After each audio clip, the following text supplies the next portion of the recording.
I was standing in the dressing room on my wedding day, feeling like the luckiest man alive. Across from me, my 9-year-old son Ethan was adjusting his little navy tie with his left hand, his prosthetic right hand resting carefully on the counter. He had survived a car accident 2 years ago that cost him his hand, and watching him persevere through 6 months of physical therapy made me prouder than any father had a right to be. Sarah, my bride-to-be, loved him like her own. Everything felt perfect. I had no idea my sister's obsession with perfection would turn this day into a nightmare. The moment she saw Ethan walk into the venue, everything changed. Before I tell you how a single wedding photo destroyed my family forever, I want to know where you are watching this from. Drop your location in the comments below. And if you have ever dealt with toxic family members who put image over love, hit that like button and subscribe, because this story is about to show you exactly what happens when you finally stand up for the people who matter most. What I did next brought my entire family to their knees. Now let me take you back to where it all began. Let me give you some context about my life before that devastating wedding day. My name is Marshall, and I am a 32-year-old electrical engineer living in Denver, Colorado. 3 years before this wedding, I went through a difficult divorce from my ex-wife Amanda. The split was not dramatic or filled with hatred, but it left me as a single father raising Ethan on my own. I threw myself into being the best dad I could possibly be. Every morning, I made breakfast. Every night I helped with homework. Every weekend we went to the park or played catch in the backyard, even after the accident changed everything. 2 years ago I met Sarah. She was a 30-year-old elementary school teacher, with the warmest smile I had ever seen. We met at a parent-teacher conference, ironically, and started talking about books. She loved reading to her students, and Ethan loved stories. Our first date was at a coffee shop, and I brought Ethan along because I could not find a babysitter. Sarah did not mind at all. She spent half the evening talking to my son about his favorite superhero comics. That night I knew she was special. Sarah fell in love with Ethan as much as she fell in love with me. Every night she read to him before bed. She attended his school events. She learned how to help him with his prosthetic hand exercises. After 2 years of dating, I asked her to marry me on a hiking trail overlooking the Rocky Mountains. Ethan was there holding the ring box. When Sarah said yes, my son cheered louder than I did. Now let me tell you about Ethan and the accident that changed our lives forever. When he was 7 years old, we were driving home from his baseball practice on a Tuesday evening. The sun was setting, and we were singing along to songs on the radio. I remember Ethan laughing at my terrible singing voice. Then out of nowhere, a massive truck ran a red light and slammed into the passenger side of our car. The impact was so violent that our vehicle spun 3 times before crashing into a telephone pole. I woke up in the hospital with a concussion and 3 broken ribs. But Ethan, my baby boy, had it so much worse. His right hand was crushed beyond repair. The doctors tried everything they could, but the damage was too severe. They had to amputate from the wrist. I will never forget sitting in that hospital room watching my 7-year-old son wake up and realize his hand was gone. He looked at me with those big brown eyes and asked, "Dad, will I still be able to play baseball?" My heart shattered into a million pieces. The next 6 months were the hardest of our lives. Ethan went through intensive physical therapy 3 times a week. He learned how to use his prosthetic hand, how to adapt, how to keep going when everything felt impossible. But here's the thing about my son: he never complained. Not once. He taught himself how to tie his shoes with one hand. He figured out how to write with his left hand. He even learned how to play video games by modifying his controller setup. Watching him overcome every obstacle made me realize I was raising someone far braver than I could ever be. The guilt never left me, though. I was the one driving that day. I was the one who could not avoid that truck. Every time I looked at Ethan's prosthetic hand, I saw my failure as a father. But Ethan never blamed me. He would hug me and say, "Dad, it was not your fault. Accidents happen." He was 9 years old and already wiser than most adults I knew. Now I need to tell you about my sister Diana. She is 28 years old, 4 years younger than me. and works as an interior designer in Los Angeles. Growing up, we were close. We built pillow forts together, shared secrets, protected each other from our strict parents. But somewhere along the way, after she moved to California and started building her career, Diana changed. She became obsessed with appearances with social media, with projecting this perfect image to the world. Diana has an Instagram account with 50,000 followers. She posts pictures of expensive restaurants, designer clothes, luxury homes she designs. Everything in her life has to look flawless. Every photo has to be perfectly filtered. Every caption has to sound inspiring. Her entire existence became about maintaining this facade of perfection. When Ethan had his accident, Diana flew to Denver once. She stayed for 2 days, took a few photos with him for her Instagram, with a caption about family strength, and then flew back to Los Angeles. After that, she barely called. She was always too busy with work, too busy with clients, too busy with her online presence. I tried not to hold it against her. I told myself she was just young and focused on her career. I told myself she would grow out of it eventually. Our mother, Gloria, who is 60 years old, always made excuses for Diana. She is building her business, Mom would say. She is under a lot of pressure. Mom had always babied Diana, always protected her from consequences. Our father, Frank, a 63-year-old retired police officer, was more balanced in his approach. He loved both his children equally, but he did not sugarcoat things. If you were wrong, Dad would tell you. But he rarely interfered unless absolutely necessary. When I invited Diana to my wedding, I was genuinely excited. Despite everything, she was still my sister, and I wanted her there on one of the most important days of my life. But then came the first red flag. During a phone call about wedding details, Diana asked, "Will Ethan wear long sleeves?" "I am hiring a professional photographer for the family portraits, and I want everything to look cohesive." The question made me uncomfortable, but I brushed it off. I thought she was just being particular about aesthetics. I had no idea what was really going through her mind. I had no idea that cohesive was code for hide anything imperfect. I should have seen the warning signs. I should have known. But I wanted to believe my sister was better than that. The wedding day arrived on a beautiful Saturday in late September. We had booked an elegant garden venue on the outskirts of Denver, surrounded by golden aspen trees and mountain views. 150 guests were coming, including family, friends, colleagues, and Sarah's relatives from out of state. Everything was planned down to the smallest detail: white roses, string lights, a jazz band for the reception. It should have been perfect. I woke up at 6 in the morning, too excited to sleep any longer. Ethan was already awake in the next room, and I could hear him moving around. I walked in to find him standing in front of the mirror, trying to button his vest with one hand. "Need some help, buddy?" I asked. He nodded, and I knelt down to help him. As I fastened each button, he looked at me with those serious eyes and said, "Dad, can I be your best man too?" Sarah's younger brother was officially the best man, and Ethan was the ring bearer. But hearing my son ask that question made my throat tight. "You are always my number one," I told him, "and we will take plenty of pictures together, just you and me." He smiled, and for that moment everything felt right. Diana arrived at the venue around 9 in the morning. She came with her own personal photographer, separate from the professional we had already hired for the wedding.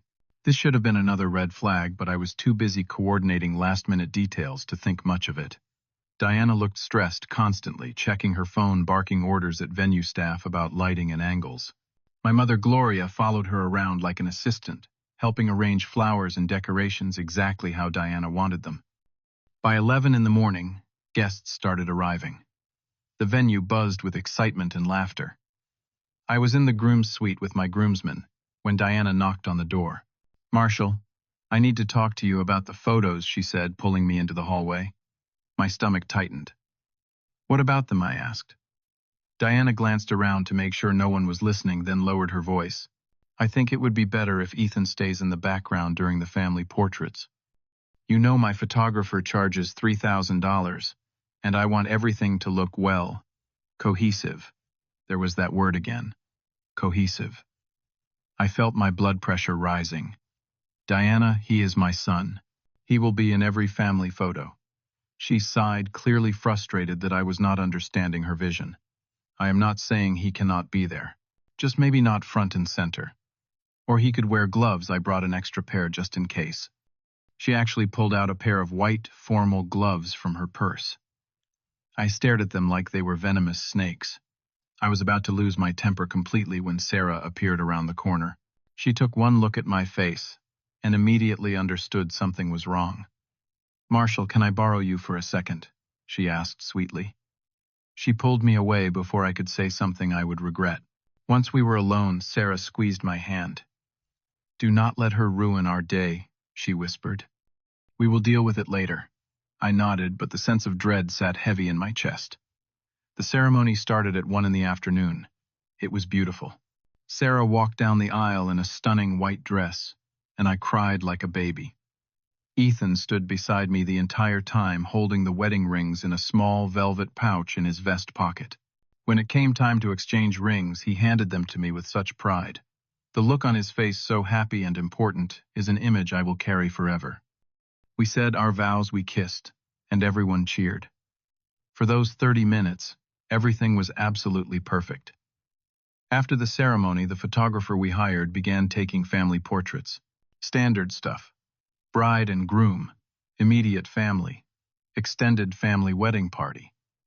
Ethan stood right next to me, in every shot holding my hand with his left hand, the real one. He was beaming. Then Diana appeared with her personal photographer, a stern-looking woman carrying expensive camera equipment. "Okay, everyone," Diana announced loudly, clapping her hands to get attention. "Now we are doing my shots with my photographer for my portfolio." She started arranging people like we were furniture. "Move here, stand there, tilt your head this way." Her photographer clicked away, adjusting lighting reflectors. Then Diana's eyes landed on Ethan standing beside me. Her face changed. The smile vanished. Her jaw tightened. She walked over her heels, clicking on the stone patio. "Marshall, can Ethan step aside for these shots?" she asked, trying to sound casual. My stomach dropped. "What? No. This is my wedding," I said firmly. Sarah stepped closer to me, sensing the brewing storm. Diana's voice got colder. "This is about the aesthetic. My photographer needs clean lines. No distractions." Ethan looked up at me, confused. "Dad," he said quietly. I put my hand on his shoulder protectively. "We are not doing this, Diana," I said, my voice hard as steel. And that is when my sister lost whatever composure she had left. Her face flushed red, and she raised her voice so loud that conversations around us stopped mid-sentence. "Ethan, get out of the frame. Your fake hand will ruin my photos." The entire venue went silent. 150 people stopped talking, stopped moving, stopped breathing. Every single person turned to stare. The musicians stopped playing. The catering staff froze. And my 9-year-old son, my brave, beautiful boy, who had fought through so much pain and therapy, looked at his prosthetic hand, and then at his aunt. His face crumbled. Tears welled up in his eyes. His bottom lip trembled. In that moment, I watched my son's heart break in real time. Sarah immediately dropped to her knees and wrapped Ethan in her arms. He buried his face in her shoulder and started crying silently, the kind of crying that is worse than screaming. I turned to Diana, and I have never felt rage like that in my entire life. My hands shook, my vision tunneled. "What did you just say to my son?" My voice came out low and dangerous. Diana realized her mistake, but instead of apologizing, she got defensive. "I am just being honest. This is for my Instagram. My followers expect perfection. This is important for my career." My mother Gloria rushed over, her face panicked.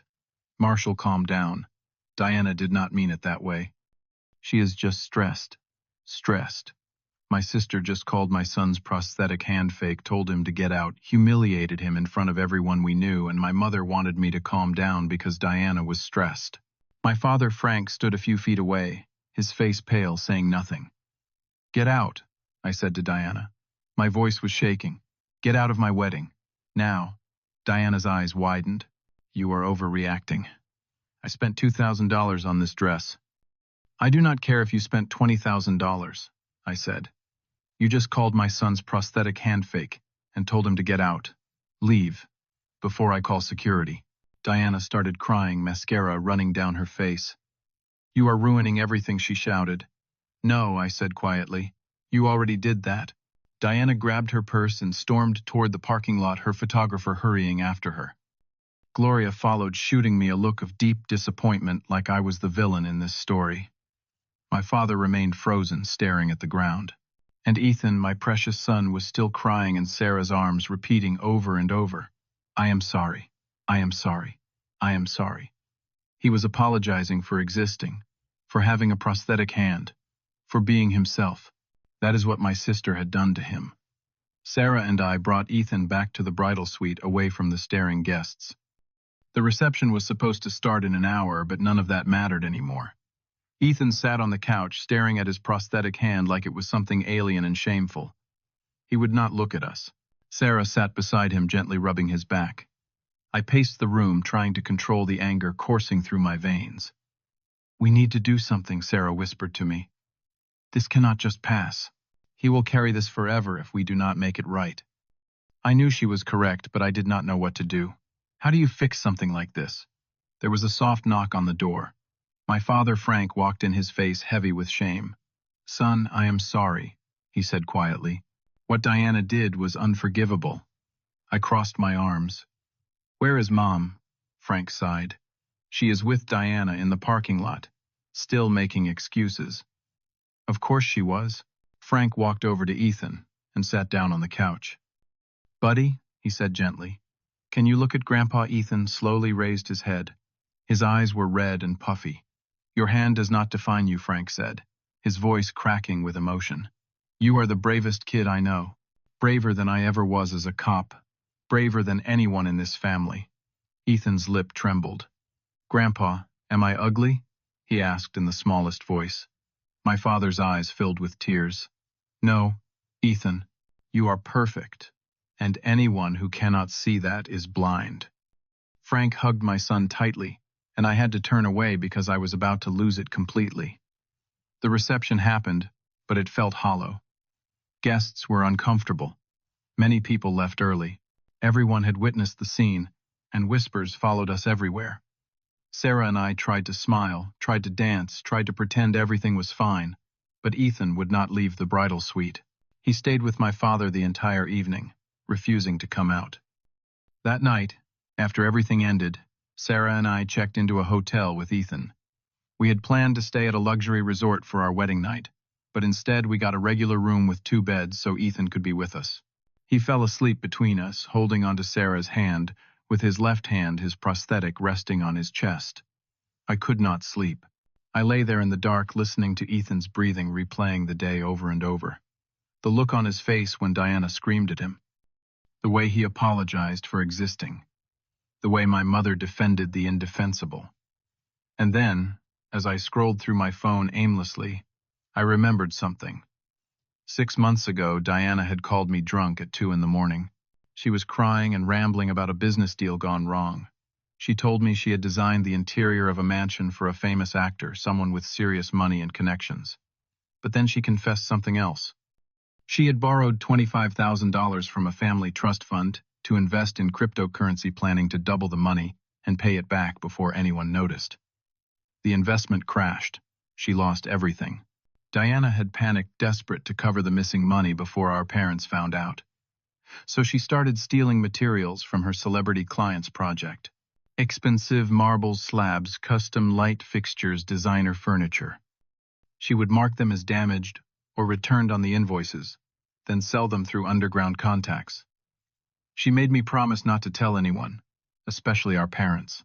At the time, I thought she was exaggerating because she was drunk. I thought maybe she was being dramatic. I had no idea she was telling the truth. Sunday morning came. Sarah took Ethan to the hotel pool to distract him while I made a phone call. I contacted an old friend named Troy, a private investigator I knew from college. I gave him Diana's information, the celebrity client's name, and everything I remembered from that drunken confession. I need to know if this is real, I told Troy. I need evidence. Troy said he would look into it. 3 days later, on Wednesday afternoon, Troy called me back. Marshall, you are not going to believe what I found. He had invoices, photographs, text messages. Diana had systematically stolen over $40,000 worth of materials.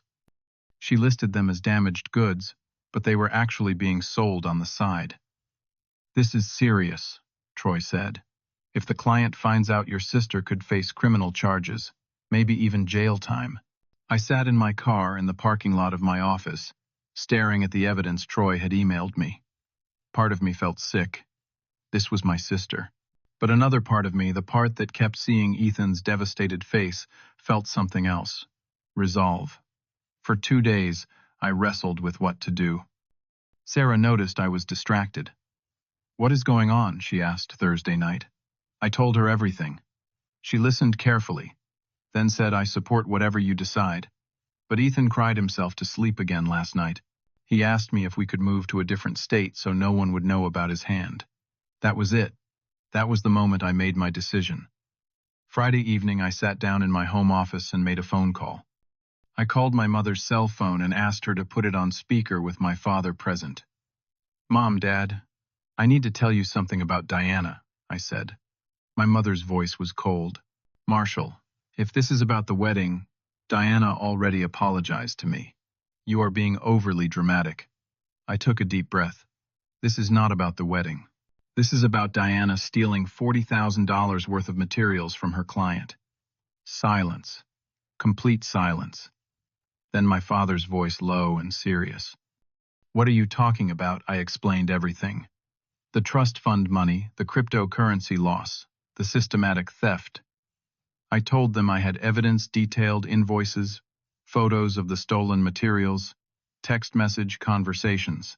I hired a private investigator, I admitted. I needed to know the truth. My mother gasped.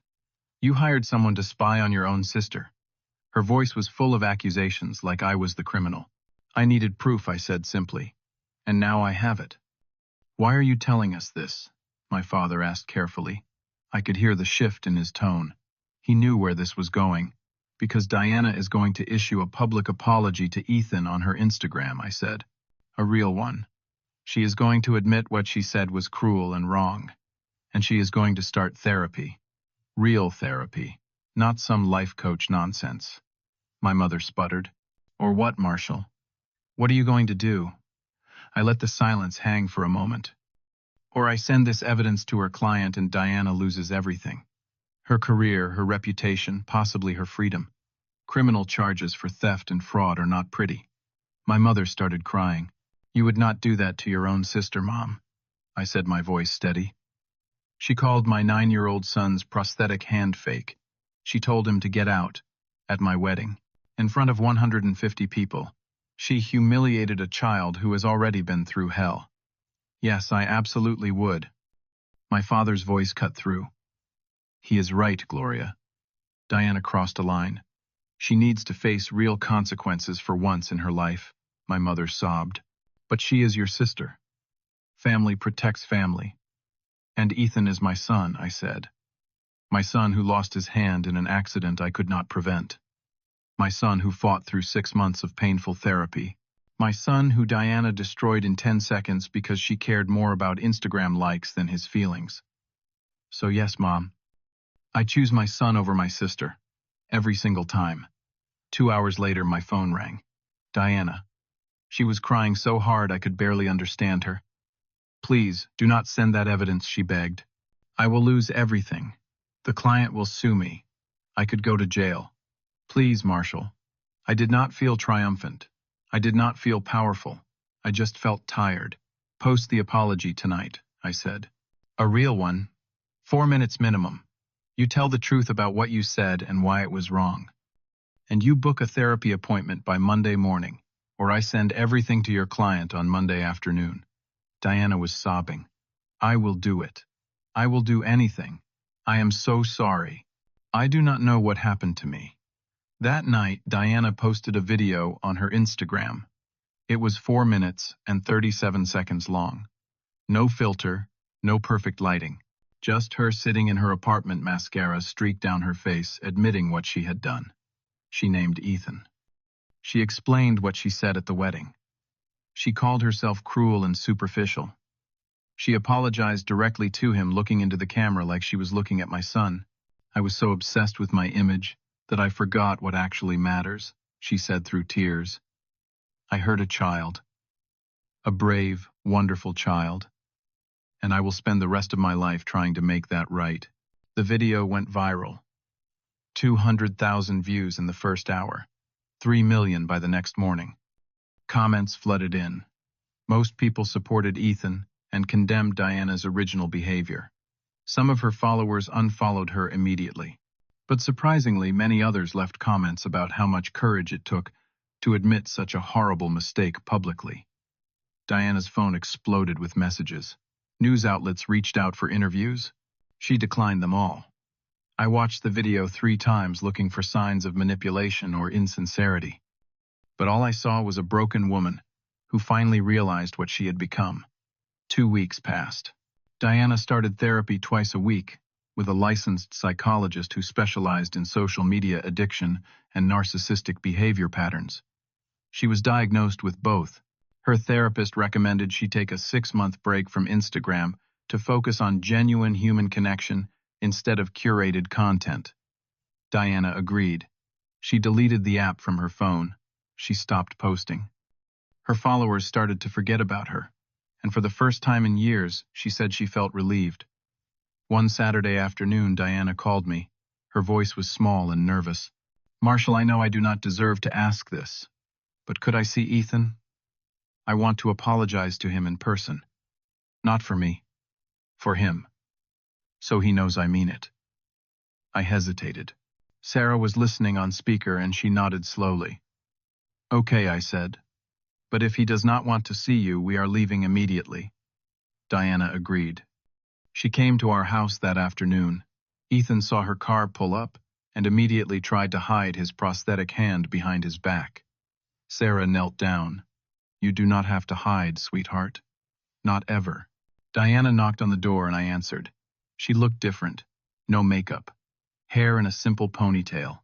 Regular jeans and a sweater. She looked like the sister I remembered from childhood. Ethan stood in the living room, partially hidden behind Sarah's leg. Diana walked in slowly and knelt down on the floor so she was at his eye level. "Ethan," she said, her voice shaking. "I was wrong. So wrong. Your prosthetic hand is not fake. It is part of who you are. And who you are is amazing." She reached into her bag and pulled out a gift wrapped in blue paper. "I spent 2 weeks researching to find this. I hope you like it." Ethan looked at me for permission. I nodded. He carefully unwrapped the gift with his left hand. Inside was a custom-made baseball glove designed specifically for people with prosthetic hands. It had special straps and padding that would let him catch and throw properly. Ethan's eyes went wide. "Is this really for me?" Diana nodded, tears streaming down her face. "I want you to know that I see you now. The real you. And you are perfect." Ethan slowly brought his prosthetic hand out from behind his back. He looked at the glove, then at Diana. "Can we play catch?" he asked quietly. Diana smiled through her tears. "I would love that." They spent the next hour in our backyard tossing a baseball back and forth. Diana was terrible at throwing, which made Ethan laugh. At one point he showed her how to position her hands better, teaching her patiently. I watched from the kitchen window with Sarah beside me. "Do you think she has really changed?" Sarah asked. I watched my sister stumble while trying to catch the ball, watched Ethan laugh, and encourage her to try again. "I do not know," I admitted, "but I am giving her a chance to prove it." Months went by. Slowly, carefully, things started to heal. Diana came to every single one of Ethan's baseball games. She sat in the stands and cheered louder than anyone else. She brought snacks for the whole team. She never took a single photo for Instagram. My mother, Gloria, eventually came to see me 3 months after the wedding. She sat at my kitchen table and cried. "I enabled her too much," she admitted. "I always made excuses, because I did not want to believe my daughter could be that shallow. I am sorry, Marshall. I should have protected Ethan. I should have been on your side.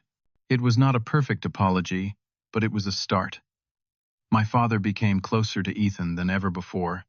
Every weekend he took his grandson fishing at a lake outside Denver.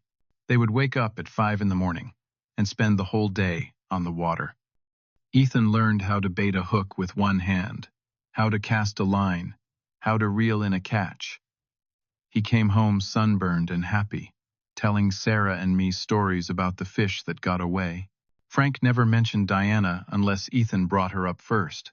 He just focused on loving his grandson the way he should have all along. Sarah and I finally took our honeymoon 3 months after the wedding. We went to Hawaii for a week, leaving Ethan with my parents. I was nervous about it, but Ethan insisted he would be fine. Dad, Grandpa Frank is teaching me how to fish, and Aunt Diana said she would take me to a Rockies game. I will be okay. And he was. When we came back, tanned and relaxed, Ethan ran into my arms and told me about everything he had done. He was smiling again. Really smiling. The kind of smile that reaches your eyes. I learned something important through all of this. Protecting the people you love sometimes means making the hardest choices imaginable. It means standing up, even when your own family turns against you. It means being willing to burn bridges if those bridges are built on lies and enabling. Diana's apology did not erase the pain Ethan felt that day. Nothing could. But it started a healing process that might not have happened otherwise. Our family shattered at that wedding. Maybe it needed to. Because when we put the pieces back together, we did it with honesty instead of pretense. We rebuilt with real love instead of conditional acceptance. Today, Ethan is 10 years old. He wears his prosthetic hand proudly. He does not hide it anymore. When kids at school ask about it, he tells them the truth. He survived a car accident, and his hand makes him stronger, not weaker. Diana is rebuilding her career slowly, working with smaller clients who value substance over social media fame. She volunteers at a children's hospital once a week, reading to kids who are going through their own medical challenges. She says it keeps her grounded, reminds her what actually matters. And me, I am just a dad who learned that family is not about keeping the peace at any cost. Family is about protecting the people who cannot protect themselves. Even if it means making threats. Even if it means exposing secrets. Even if it means watching your family implode and hoping you can build something better from the ruins. Was I right to use Diana's crimes as leverage? I do not know. I still think about that sometimes late at night. But when I look at my son playing baseball in the backyard, laughing with his friends, confident and happy, I know I would make the same choice again, every single time. So let me ask you this. Have you ever had to choose between keeping family peace and protecting someone you love? Have you ever had to make a decision that felt wrong but was actually right? Drop your answers in the comments below, because I would love to hear your stories. And if this story resonated with you, please hit that like button and subscribe to this channel. Share this video with someone who needs to hear that it is okay to stand up to toxic family members, even when it is terrifying. Thank you so much for listening to my story. I hope it reminded you that real love means protecting people, not appearances. Take care of yourselves and the people who matter most. You never know when you will have to fight for them.